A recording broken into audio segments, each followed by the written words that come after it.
আসসালামু আলাইকুম, সবার কি অবস্থা? সবাই কেমন আছেন? আমিও চলে আসলাম আপনাদের জন্য ছোট্ট একটা মিনি ব্লগ নিয়ে। ভিডিওটা স্কিপ না করে পুরো ভিডিওটা দেখতে থাকুন যে আজকে আপনাদের জন্য আমি কি রেসিপি নিয়ে আসলাম। তো বিকেলের দিক থেকে আমাদের সবারই অনেক ক্ষুধা লেগেছিল, তাহলে কি বানাবো সেগুলো নিয়ে ভাবতে ভাবতে আমার ভাবি হঠাৎ করে বলে উঠলো যে চলো আজকে আমরা স্যান্ডউইচ বানাই। তো যেই বলা সেই কাজ, আমরা চলে গেলাম স্যান্ডউইচ বানাইতে। তো প্রথমে একটা পাতিলে আমরা চিকেনগুলো সেদ্ধ করে নিয়েছি। এখানে গোলমরিচ, লবণ আর হালকা একটু তেল দিয়ে তারপর আমরা চিকেনগুলোকে সেদ্ধ করে এখন আমরা মেয়োনিজ তৈরি করার জন্য ডিম পোস্ট করে নিচ্ছি।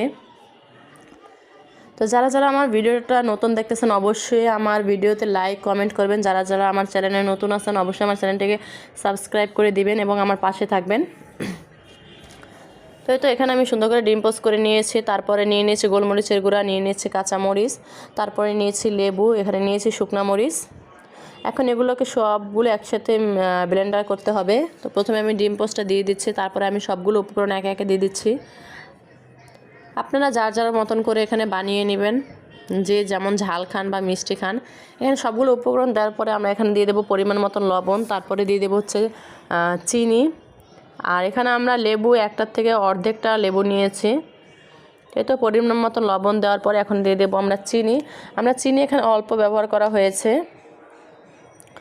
এই তো এখন এগুলোকে সুন্দরভাবে ব্লেন্ড করতে হবে।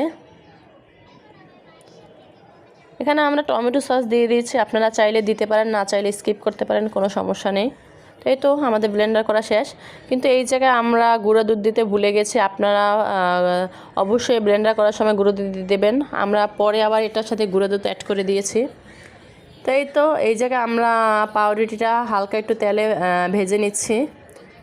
আপনারা চাইলে এগুলোকে পরেও ভাজতে পারবেন, কিন্তু আমরা আগেই ভেজে নিচ্ছি। আর অন্য সাইডে আমার ভাবি দেখেন, এই যে চিকেনটা সিদ্ধ হওয়ার পর এটাকে ঠান্ডা করে একদম ঝরঝরা করে নিয়েছে, টুকরো টুকরো করে নিয়েছে। এরপর এগুলোর মধ্যে সব কিছু দিয়ে দিয়েছে, গোলমরিচ, পেঁয়াজ কুচি, টমেটো সস, তারপরে হচ্ছে আমরা যে মেয়োনিজটা তৈরি করেছি সেটা, পরিমাণ মতন লবণ।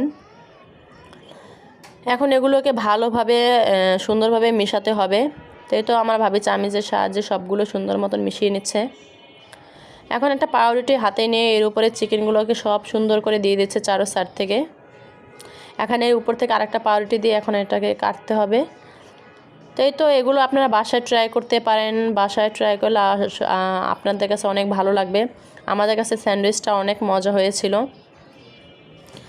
বাসার সবাই স্যান্ডউইচটা খেয়ে অনেক পছন্দ করেছে আর দেখতে অনেকটা সুন্দর হয়েছে।